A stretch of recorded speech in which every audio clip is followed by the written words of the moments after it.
नमस्कार प्रणाम। आप सबके स्वागत बाटे दुबे वाली भौजी यूट्यूब चैनल पे। तो छोटा सा गीत ब्याह के सुनाओ तनी कि आज के डेट में सेनुरा के सिंदूर के भाव कितना बढ़ल बाटे। तो बस इसी के बेस पे एक छोटा सा गीत बाटे।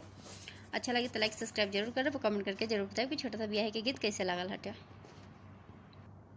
सेनुरा के भाव बढ़ल बाए पापा, सेनुरा के भाव बढ़ल बाए पापा, महुरा लिया जा बाजार।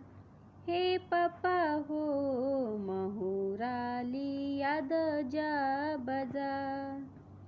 कर जाले अइब भरा नाही पाई, रहब कुंवर तो होई जग हसाई। कर जाले अइब भरा नाही पाई, रहब कुंवर तो होई जग हसाई।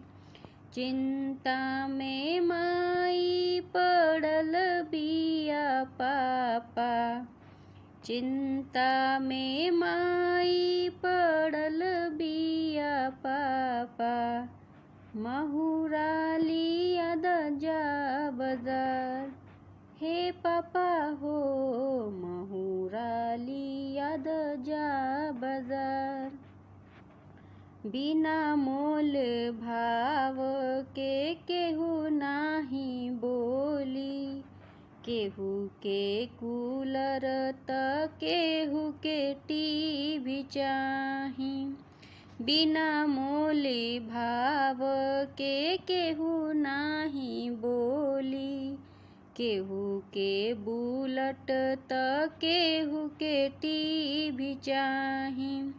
दुल्हा बिकाऊ भइल बाए पापा, महुरा लिया जा बाजार। हे पापा हो महुरा लिया जा बाजार। ये छोटा सा गीत रहला। अच्छा लगे तो लाइक करब, सब्सक्राइब करब। मुलाकात हुई नेक्स्ट वीडियो में।